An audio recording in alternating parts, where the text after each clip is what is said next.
성도들의 사정을 진실히 생각하라. 오늘 빌립보서 1장 20절에 보니까 너희의 사정을 진실히 생각할 자가 바로 이 디모데다 이렇게 하셨죠. 우리 모든 성도님들 사정을 진실로 생각하는 그런 섬기는 자들 되시기 바랍니다.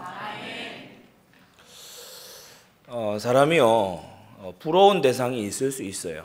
저 사람처럼 됐으면 좋겠다. 뭐 굉장한 부자, 사람들이 보면서 야 나도 저렇게 한번 살아봤으면 좋겠다. 굉장히 잘생기고 멋진 사람들, 나도 저렇게 살아봤으면 좋겠다. 그런데요, 그거는 우리가 육적인 눈으로 보는 거고, 실상은 모든 현장에 지금 근본 문제가 와 있어요. 너무 심각하기 때문에 중대한 문제가 와 있습니다. 이게 사람의 노력으로 해결이 안 되거든요. 그래서 영적 문제라고 하는 겁니다. 뭐냐? 첫째로 죄입니다. 뭐 착하다 나쁘다 이걸 말하는 게 아닙니다. 뭐 교도소 들어갔다 안 들어갔다 이걸 말하는 게 아닙니다. 사람들 비난 받는다 안 받는다 이걸 말하는 게 아니에요. 기준이 없어요. 지금 우리가 살아가는 세상에요, 곳곳마다 분야들마다 보면 기준이 없죠. 로마서 1장 32절에 하나님께서 사형에 해당한다라고 하는 죄를요 지으면서 자기들만 행할 뿐 아니라 또한 그 일을 행하는 자를 옳다 한다라고 했습니다. 하나님께서는 배반하는 것을 미워하시거든요. 하나님께서는 무정한 것도 싫어하시거든요. 하나님께서는 불효하는 것을 싫어하십니다. 그런데 그것을요, 야, 우리 다 그렇게 살지 않냐? 우리 뭐 다른 길이 있냐? 다들 그렇게 한다. 그러면서요, 불효하게 하는 게 당연한 걸로 돼 있고요. 무정하게 아주 이 필요를 보고도 지나치는 것을요, 당연하게 생각합니다. 로마서 6장 23절에 죄의 삭은 사망이라고 말씀한 대로 모든 인류가 죽음을 향해 가고 있습니다. 이게요, 근본적인 문제예요. 여기에 대한 답이 없으면 사람은요 반드시 허무에 봉착하게 되어 있습니다. 사람은 반드시요 발버둥 치는데 더 불행해지게 되어 있어요. 우상을 열심히 섬겨봤는데 결국에요 저주가 오게 되는 거예요. 둘째로 이 죽음인데 죄의 결과로서 육신의 죽음도 죽음이지만은 우리가 그거 이전에 영적 죽음입니다. 사람이 늙어가는 거 이것을 분일이죠. 질병이 또 발생하는 거 이런 여러 문제들이 있을 수 있습니다. 뭐 사고를 당할 수도 있죠. 재난이 벌어져서 참 이렇게 안타까운 일을 당하는 수도 있습니다. 그런데 그거 이전에 영적 죽음이에요. 예수 생명 없이, 부활의 생명 없이, 영원한 생명 없이 건강하게 사는 것보다 예수 생명 가지고 병들어 있는 게 차라리 낫습니다. 왜냐? 예수 생명, 영원한 생명 없으면요 이거는 완전히 하나님과 단절돼서 영원히 죽어버려요. 그래서 우리는 세상에 나가서 세상을 바라볼 때 영적으로 죽은 자들이 지금 활보하고 다니고 있구나. 너희의 허물과 죄로 죽은 너희가 세상에 꽉 찼구나. 이 눈 열리게 되기를 바랍니다. 이 눈 안 열리면요 신앙생활 하면서도 목적이 딴 데 있어요. 기도 열심히 하는 이유, 세상 사람들이요 허물과 죄로 뒤덮여 있는 거 그거 얻으려고 막 기도하는 거예요. 우리는 새로운 눈을 오늘 떠야 됩니다. 로마서 5장 21절에 죄가 사망 안에서 왕노릇 한다고 했어요. 죄의 이 통치, 사망의 통치지요. 특히 이 사망이라고 하는 것은요 거의 독재자처럼 군림을 해서요 우리 삶의 막 역사를 막 주변에서 하기도 하는데 예수 생명 가진 자는 이겨낼 줄로 믿습니다. 부활의 능력을 가진 자만이요 진짜 이겨내는 거예요. 그래서 예수 믿는 사람들에게는요 기적적인 응답은 일상이에요. 우리는 기도하면 들으시는 하나님이 계시다 말입니다. 아무것도 염려하지 말고 오직 모든 일에 기도와 간구로 너희 구할 것을 감사함으로 하나님께 아뢰라. 그리하면 모든 지각에 뛰어난 하나님의 평강이 그리스도 예수 안에서 너희 마음과 생각을 지키시리라. 여러분 주님은 응답하시는 분이십니다. 셋째로 근본 문제가 와 있는데 이 흑암 세력이에요. 모르지요. 그리고 어렴풋하게 뭔가 내가 삼재 맞는 거 아니겠냐. 내가 막 이게 팔자가 더럽다. 내가 어떻게 이 지질이 운도 없을까. 내가 올해 올해 수가 안 좋다. 사람이 어렴풋하게 하는데요. 알고도 못 이깁니다. 이 마귀라고 하는 이 존재, 타락한 천사는요, 피조물 중에 제일 강하거든요. 그러니까 절대로 이길 수가 없어요. 에베소 2장 2절에 공중의 권세를 잡은 자라고 했어요. 불순종의 아들들 가운데서 역사하는 영이다. 이 존재가요, 믿음이 연약한 자를 공격하기도 하고요. 이 존재가 보면은 아주 미혹하는 광명의 천사로 또 막 이렇게 현혹하기도 하고요. 모든 것 다 줄 테니 예수 생명만 가지지 말아요. 실제로 그런 얘기를 우리가 많이 듣습니다. 뭐냐면 정말 막 이렇게 뭔가 막 시달리고 이런 사람이에요. 딱 시달리는 포인트 들어갔을 때 다른 교회 괜찮은데 안디옥 교회 가지 마라.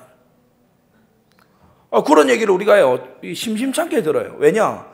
다 해도 좋고 예배 와서 참석하고 가고 뭐 이런 거 다 좋은데 제자는 되지 말아라. 왜? 사단의 왕국이 무너지니까.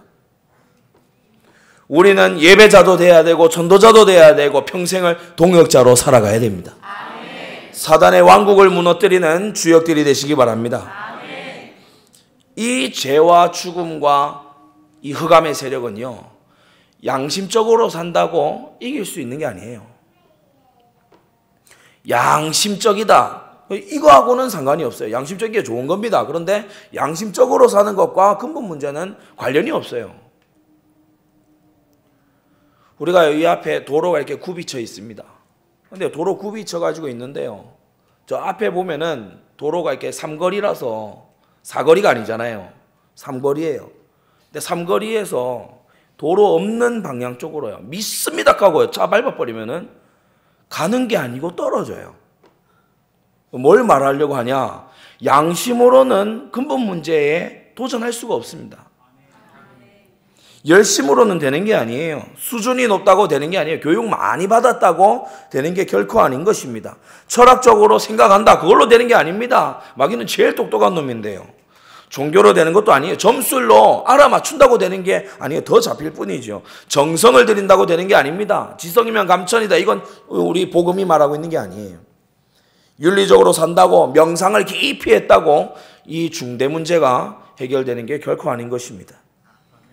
오직 복음으로만 됩니다. 아멘. 오직 그리스도의 십자가로만 되는 줄 믿습니다. 아멘. 십자가의 도가 멸망하는 자들에게는 미련한 것처럼 보이지만은 구원함을 얻는 우리에게는 하나님의 능력이다. 아멘. 유대인은 표적을 구하고 헬라인은 지혜를 찾으나 우리는 십자가에 못 박힌 그리스도를 전한다라고 한 것입니다. 아멘.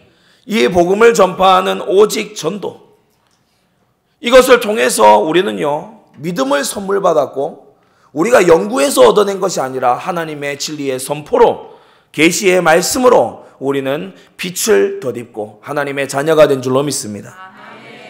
이 세상 지혜가요 하나님을 알지 못해요. 하나님에 관하여서는 이 세상 지혜는요 아주 미련해요.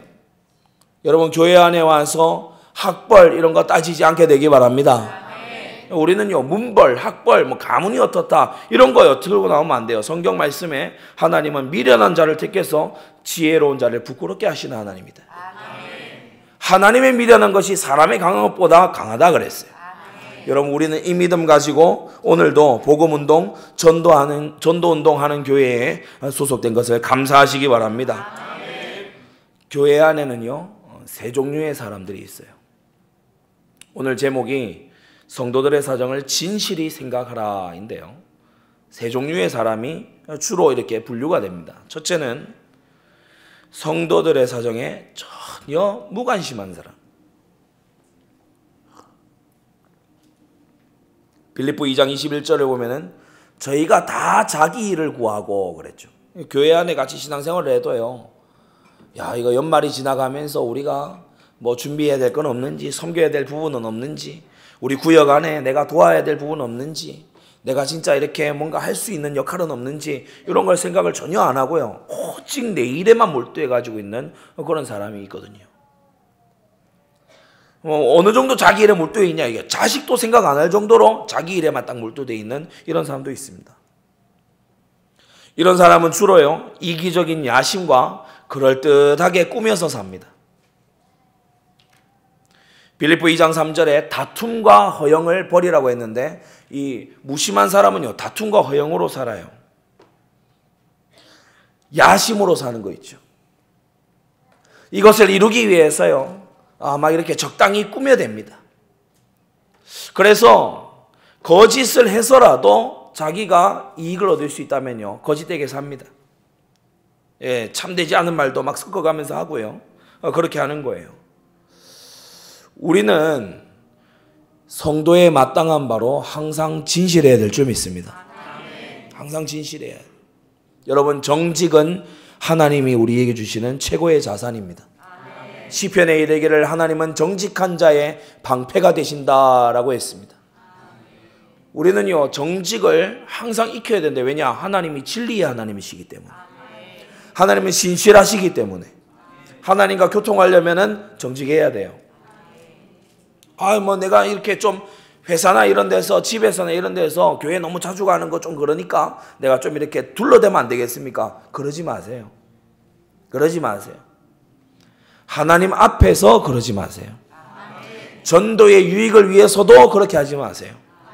결국에 알게 됩니다. 떳떳하게 받을 핍박 받으면서 신앙생활을 해야 되는 것이에요. 빌립보 4장 8절에 무엇에든지, 이 말은 언제든지 뜻이거든요. 어떤 상황에서든지 어떻게 하라고 했습니까? 참되라고 했습니다. 참돼야 됩니다. 뒤로 감춰두는 게 막 이렇게 사람을 막 속여먹는 게 있으면 안 되는 거예요. 경건하며 옳으며 정결하며 사랑할 만하며 칭찬할 만하라고 하나님은 우리에게 명하고 계시는 겁니다. 그리스도를 누리고 말씀을 배워가고 기도 속에 있고 전도와 선교회 속에 있으면 이렇게 될 줄로 믿습니다. 사정에 무관심한 사람, 성도들의 사정에, 교회의 사정에 무관심한 사람은요, 셋째로 조심해야 할 부류들과 분별 없이 사귀고 마구 영향받아 버려요. 빌립보 3장 2절에는 세 부류가 나오는데, 개들, 행악하는 자들, 손할례당 이랬어요. 명심하십시오. 말세가 되면 교회 안에 세 종류의 사람들이 섞여 들어온다고 주님은 미리 말씀하셨습니다. 첫째는 불택자입니다. 마태복음 25장에 양들과 함께 염소들이 있었죠. 이 불택자는요, 교회 안에 와서 신앙생활 하러 와서 앉아있는 것 같지만, 여러분, 우리가 교회 오겠다 하는 사람이 있으면요, 1층에서 우리가 확인은 하지만 여기에서 막거나 못 들어옵니다 막 이렇게 하거나 제지하거나 그러지 않습니다. 예배드리러 올 수 있는 거죠. 그런데 불택자가 섞여 있다는 거예요.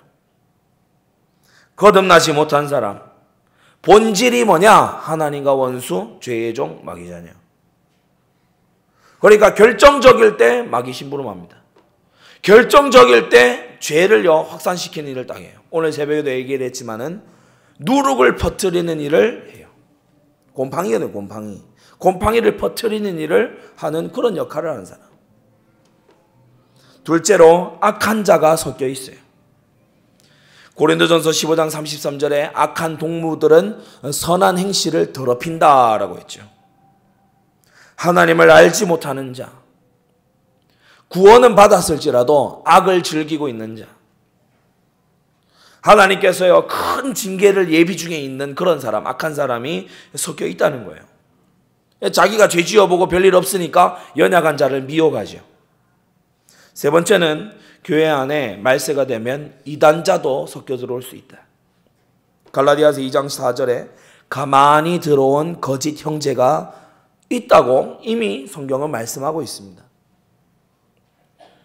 이는 양의 탈을 쓴 일이요, 빼앗고 죽이는 도적이요, 참된 정통교리가 아니고 사이비 교리를 전파하는 그런 이단자인 것입니다. 오늘날 우리 한국교회가요, 신천지라고 하는 이 이단, 또 안상홍 증인회나 이런 이단들을 통해서 얼마나 많이 곤욕을 치르고 있는지 모릅니다. 믿는 척 합니다. 아주 열심히 있는 척 합니다. 그래서요, 막 잠입해서 들어와서요, 성도들을 다른 성경 공부하는 자리로 막 포섭을 해갑니다. 절대 얘기하지 말라 그래가지고요, 막 비밀리에 막 합니다. 모든 교회들은 진짜 막 택함을 받지 못했고 오직 막 이 이만희를 따르는 자기들만 막 이 택함을 입었다 이렇게 주장하거든요. 특징 중에 하나가 뭐냐면은 성도들을 미혹하고 막 그렇게 하는데 주의 종을 원수 보듯이 봅니다. 목회자를 아주요 원수 보듯이 봐요. 이 이단자, 불택자와 악한 자와 이단자가요 섞여 들어오게 될 것을 말씀하셨습니다. 우리는 주님의 말씀의 경고를 알고 마음에 대비를 하고 그리고 경계하는 우리가 되어야 될 줄 믿습니다. 아멘. 교회는요 사람을 드릴 때 신중하게 드리고 4344 중심으로 교제를 해야지 날 찾아와서 잘해주고요 나한테 먹을 거 사주고 나한테 마실 거 사주고 그러는 마음을 다 내주면요 이 사람은 분별 없는 사람이에요.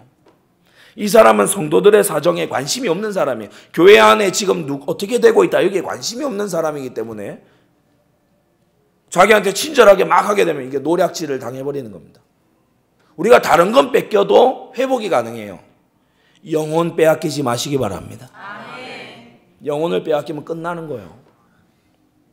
그건 둘째로 무심한 사람이 있는가 하면 성도들의 사정을 생각하는 듯 하지만 틀리게 생각하는 사람이 있어요.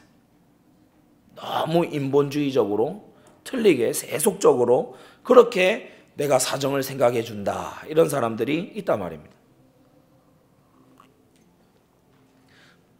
빌립보 1장 5절에는 첫날부터 너희가 복음에서 교제함을 인함으로 내가 감사한다 라고 했죠. 이 빌립보 교회는 복음에서 교제를 했어요. 근데 많은 이 오늘날의 성도들을 보면은 천국 복음에 대해서 관심이 있기보다는요 돈 걱정에 몰두돼 있어요. 예배 마치고 점심시간 뭐 성도들끼리 뭐 따로 사석에서 만났다 그러면요 막 얘기의 70-80%가 돈이에요. 처음에 교회 얘기로 좀 시작을 했다가 나중에 결국 돈 얘기로 막 다 가버리고 말죠. 강단 말씀보다는요 학벌이 어떠냐 그 사람 배경이 어떠냐 막 놀랍다 그러니까 말씀 듣고 그만큼 놀란 적은 없어요. 깊은 기도보다는요 얼마나 잡담을 열심히 하는지요. 오늘은 이 주제 내일은 저 주제 막 그러면서 잔꾀가 얼마나 발달을 했는지 막 요건 요렇게 해요 저건 저렇게 해야 기도하는 꼴을 못 봐요.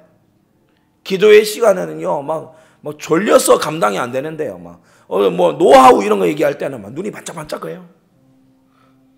전도 열매가 어떻게 되느냐 여기보다는요 막 재미있는 게 뭐겠냐 우리가 막 재미있는 것 좀 하자. 교회 안에 와서도요 막 재미를 찾아요. 인간적인 교제 서로 막 누가 누구한테 뭐 해줬다. 특히 많은 교회들이 막 이 사람 저 사람이 뭐 교제 중이다. 뭐 누가 청년 누가 뭐 서로 좋아하는 것 같다. 사귀는 것 같다. 뭐 이런저런 얘기 여기에 몰두되어 있는 거예요. 우리 사랑하는 성도님들 절대 네 가지에 몰두하시기 바랍니다. 둘째로 틀리게 생각하는 사람 구원과 전도에 무익한 쓸데없는 원망과 시비가 너무 많아요. 쓸데없는 원망과 시비 지나갈 일, 결국 지나갈 일을 가지고요 계속 고민하고 단식하고 막 그렇게 합니다. 우리나라 지금 오늘날 정치가 많이 문제를 가지고 있죠. 인간이 만든 제도가 어찌 문제가 없겠습니까마는 교회를 어렵게 하는 이런 것에 우리가요 감각이 막 이렇게 깨어 있으면서 경각심을 가질 수 있습니다. 그러나 여러분 거기에 대한 열심보다 하나님 소원을 더 열심하시기 바랍니다. 우리는 복음 전에서 하나님 나라를 펼쳐나가야 되는 것이에요. 결국 지나가고 말 일, 중요하지 않은 일, 다툼이 일어날 일이에요. 세월을 다합이에요. 고린도 교회가 대표적이었어요. 한번 보세요. 파당 나눠가 난 예수파, 넌 바울파냐, 뭐 너는 뭐 아볼로파냐, 뭐 이게 뭐가 중요합니까? 우상의 제물을 먹어야 되냐, 먹지 말아야 되냐? 그러니까 바울이 너무 답답하니까요. 형제를 실족해 하거든 아예 굶어라 이렇게 얘기하는 거예요. 방언은 또 어떻게 되냐? 부활은 육체의 부활이냐 영의 부활이냐? 예수님은 만질 수 있도록 부활을 하셨어요. 그래서 에베소 5장 11절에 너희는 열매 없는 어둠의 일에 참여하지 말고 도리어 책망하라고 말씀하십니다. 생각하는 듯이요 원망과 시비를 조장하고요. 생각하는 듯이요 절대 내 가지 말고 딴 관심을 불러일으키고요. 이런 사람들이 끔찍이 위해 주는 것 같은데 중요한 응답과 축복을 가로막는 장애물 역할을 합니다. 여러분 특별히 이 돼지 2번에 3번 주의하시기 바랍니다. 하나님이 주시는 삼경제의 비밀을 모르니까요. 이런 말을 해요. 야, 형편이 어려운데 11조 그거 헌금 꼭 해야 되겠냐? 형편이 너무 어렵잖아. 뭐 경기도 안 좋고 지금 너무 어렵다. 근데 네가 뭐 11조하고 헌금하고 이러는 거 꼭 해야 되겠냐? 하나님 약속의 말씀에 11조와 헌물에는 하늘 경제가 약속되어 있다. 아멘. 내가 하늘 문을 열고 쌓을 곳이 없도록 붙지 아니하나 시험하여 보라고 하셨습니다. 아멘. 말씀에 믿음을 합하고 인내로 지키어 결실하게 되기 바랍니다. 아멘. 삼경제의 축복을 모르니까요. 야, 전도 계속 얘기하니까 뭐 내가 말주변이 있는 것도 아니고 사교성이 있는 것도 아니고 나 부담스러워 죽겠다. 뭐 전도만 하나 시키는 게 아니고 이제 선교까지 나가라고 하니까 내가 막 이 나이에 어렵다. 나는 못한다. 자꾸 이런 얘기를요 위해 주는 듯이요. 권사님은 이제 나이가 너무 있잖아. 나오지 마. 막 이런 얘기를 하는 거예요. 위해 주는 듯이. 아니 우리 이분은 좀 이렇게 다른 일로 섬기고 그렇게 전도는 말 잘하는 김 집사님이 하셔. 우리는 몸으로 할 테니까. 자꾸 이런 말을요 위해 주는 듯이 한다는 거예요. 위해 주는 듯이.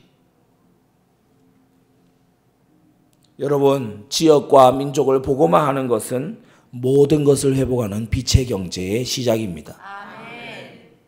이사야 60장이죠. 일어나 빛을 발할 때 열방이 나오게 될 것이다. 아멘. 어떤 사람은요, 야 먹고 살아갈 길이 막막한데 좀 되는 대로 좀 떠나야 되지 않겠냐? 야 지금 이거 해도 안 되고 저거 해도 안 되고 너무 이렇게 앞길이 막막한데 좀 이렇게 옮겨서 좀 떠나서 좀 이렇게 그렇게 해야 되지 않겠냐? 우리 자녀들의 미래를 좀 생각해 보자. 우리가 살아갈 길을 좀 생각해 보자. 우리 좀 어디 좀 이사를 가서 제대로 또 한번 시작을 해보자. 그러면서요 위에 주는 듯이 집사님 너무 어렵고 그러면 좀 이렇게 새로 시작을 해봐요. 뭐 심지어 그런 사람도 있습니다. 신앙의 정체가 느껴졌어요. 신앙이 막 정체된 건데 교회를 바꿔봐. 새로 시작해. 여러분 교회 바꿔도 하나님 안 바꿔집니다. 교회 앞만 바꿔도 하나님이 안 바뀌신다니까요. 맞으면 아멘 하세요. 아멘. 교회 앞만 바꿔도 하나님이 안 바뀌어요. 아멘. 위에 주는 듯이 그렇게 얘기하는 분들이 실제로 있어요.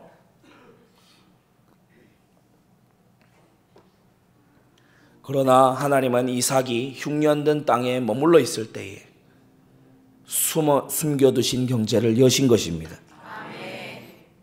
그래서 하나님의 이 삼경제를 모르니까요 완전 인간적인 생각으로 사정을 이해해 줍노라 하고요 얘기를 하는데 엉뚱한 얘기를 막 하게 돼요.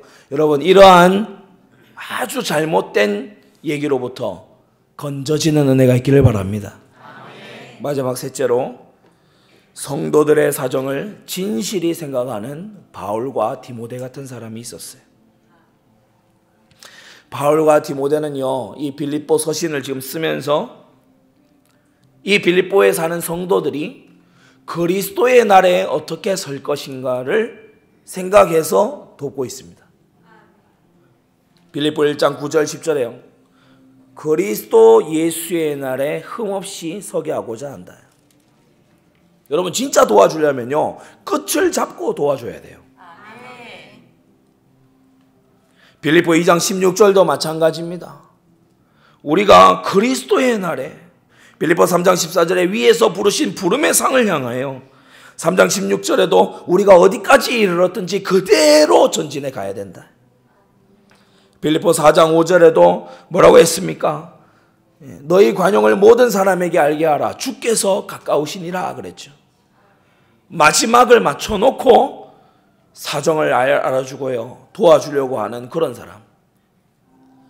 구역장이 있습니까? 구역원에 과거와 다가올 미래를요 딱 봐주는 중에 오늘의 미션을 주는 그런 구역장. 우리는 이런 성도의 사정을 아는 사람이 되어야 됩니다. 둘째로 외적인 행위가 아니라 내적 동기를 변화시켜주는 그런 사정을 아는 사람이 되어야 돼요. 빌립보 2장에 그리스도 예수의 마음을 품으라고 말씀하고 있죠. 2장 18절과 4장 4절에도요 하나님 주시는 기쁨으로 살아야 된다. 빌립보 4장에 너희 마음과 생각을 지켜주시는 그 은혜 속에서 살아야 된다. 사람이 사정을 알려고 하면은 그 사람의 내면의 사정을 알아야 됩니다. 겉으로 웃고 지나가고 그런 게 아니라 그 사람 내면 속에 있는 사정을 아시는 여러분 되기 바랍니다. 셋째로 헌신과 충성에 더욱 풍성하게끔 해서 그 열매가 풍성하도록 돕는 겁니다. 헌신이란 뭡니까? 몸과 시간과 물질을 하나님께 드리는 게 아니고 돌려드리는 겁니다. 헌신은 이 권세예요. 헌신은 특권이에요. 다윗은 그렇게 이해가 됐어요. 드릴 힘을 주셨음에 감사합니다 라고 했어요. 충성은 뭡니까? 이 하나님께 돌려드리는 이 헌신을 변함없는 중심과 말과 행동으로 하는 거예요. 여러분 변함이 없어야 됩니다. 사람은요 진짜 자꾸만 퇴색돼 가거든요. 사람은 자꾸만요 시들어갑니다. 그러나 우리는 예수 생명으로 살기 때문에 어제나 오늘이나 영원토록 동일하신 그분처럼 우리도 그렇게 될 줄로 믿습니다. 헌신과 충성은 하나님을 경외하는 것의 증명이에요. 마태복음 6장에 네 보물이 있는 그곳에 네 마음도 있다고 했습니다. 자주 예화로 씁니다마는 우리 이 자리에 여청년 혹시 앞으로 결혼을 앞두고 있는 자매분들이 있으면 꼭 아셔야 돼요. 여러분을 위해서 돈과 시간을 쓰지 않는 남자를 만나면 안 됩니다. 사랑하면 쓰게 돼 있어요. 별로 이렇게 남자분들이 끄덕끄덕을 안 하시는데 사랑하면 쓰게 돼 있어요. 예. 그 전까지 저 먹도 못하는 거 이렇게 지나갔던 꽃집이 이제 새로 보입니다. 뭐라도 하나 사야 되겠다 이렇게 보입니다. 그 전까지 전혀 먹지도 못하는 건 필요가 없다. 이게 이제 저의 어떤 각인이잖아요. 근데 그걸요 뭔가 하게 돼요. 보물이 있는 곳에 마음이 있어요. 하나님을 사랑한다 말로만 하지 마세요. 헌신하시기 바랍니다. 교회를 사랑한다 말로만 때우지 마세요. 헌신하시기 바랍니다. 진짜 사랑한다면 헌신이 돼야 돼요. 헌심이 있으면 헌신이 나오게 돼 있습니다. 창세기 22장에 천신만고 끝에 얻은 독자 하나 이삭을 하나님 앞에 바친 자신의 모든 것을 바친 것이나 다름없지요. 그 아브라함을 향해서 하나님께서 네가 이제야 나를 경외하는 줄을 알았다라고 하십니다. 둘째로 헌신은요 교회 앞에 공적으로 하나님께 예배때 드리는 것도 있지만 목회자에 쓸 것을 공급하는 것 또한 하나님께서 기쁘시게 받으시는 헌신입니다. 그 빌립보 4장에 통째로 한 장 전체가 이걸 말하고 있죠. 목회자는 하나님께서 성도들의 축복의 통로로 세운 분입니다. 마태복음 10장에 제자들을 보내시면서 이 제자들, 이 소자들 가운데 냉수 한 그릇이라도 대접한 자 결단코 상을 잃지 않을 것이라고 하셨습니다. 이 말씀이 워낙 유명하니까요. 시골 농촌 이런 데 가서 신방을 이렇게 가보면 가는 집마다 냉수 꺼내놔요. 때때로 좀 따뜻한 물도 꺼내시고요. 커피 이런 것도 좀 하시고 그래 하셔야 된다. 아마 이 말씀이 너무 막 이렇게 각인이 돼 있든지 막 가는 집마다 냉수 꺼내 놓습니다. 여하튼 상을 잃지 않을 겁니다. 여러분 목회자 대접하기를 힘쓰시기 바랍니다. 축복의 통로예요. 하나님께서 두신 축복의 통로를 우리가 외면하지 말아야 됩니다. 빌립보 4장에도 너희의 준 것을 받음으로 내가 풍족하니 이는 받으실 만한 향기로운 제물이요 하나님을 기쁘시게 한 것이라. 나의 하나님이 그리스도 예수 안에서 영광 가운데 그 풍성한 대로 너희 모든 쓸 것을 채우시리라. 셋째로 우리는 헌신과 충성을 어떻게 해나가야 되겠습니까? 제물 얻을 힘도 즐거운 마음으로 드릴 힘도 모두 하나님이 주시는 것입니다. 그래서 우리가 임직 감사원금 그것을 이제 임직자들은 합니다. 그게 크게 두 가지인데요. 첫째는 감사의 표시입니다. 그야말로 감사의 표시입니다. 그게 우선이죠.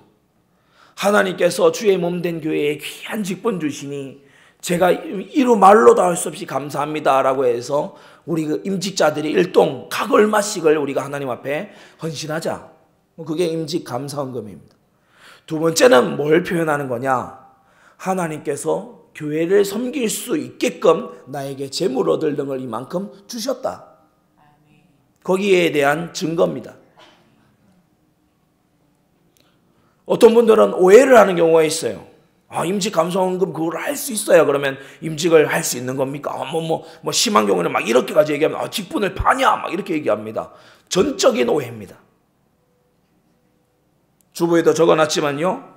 하나님께서 힘 주시는 사람이 중요한 직임을 맡을 수 있습니다. 아멘. 하나님이 주시는 힘이 없는데 어떻게 오며 가며 목회자의 보호자가 되며 동역자가 되며 식주인이 되며 어떻게 될 수가 있겠습니까? 그러면 하나님이 저와 여러분들에게 재물 얻을 능을 안 주셨냐? 주셨거든요. 드릴 힘을 안 주시냐? 주고 계시거든요. 우리는 직임에 합당한 충성의 분량이 돼야 됩니다. 그릇 키우게 되시기 바랍니다. 신명기 8장 18절에 그가 내게 재물 얻을 능을 주셨음이라고 했어요.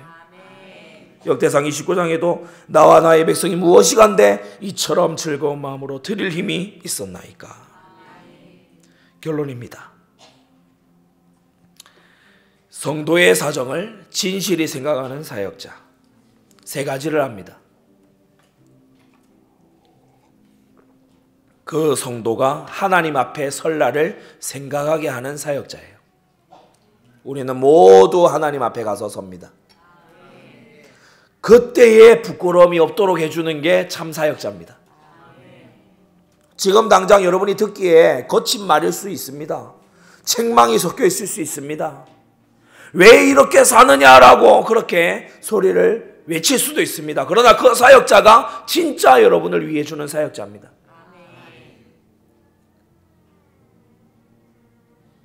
진짜 자녀를 양육하는 부모님은요, 자녀가 어긋난 길로 갈 때요, 혼을 냅니다.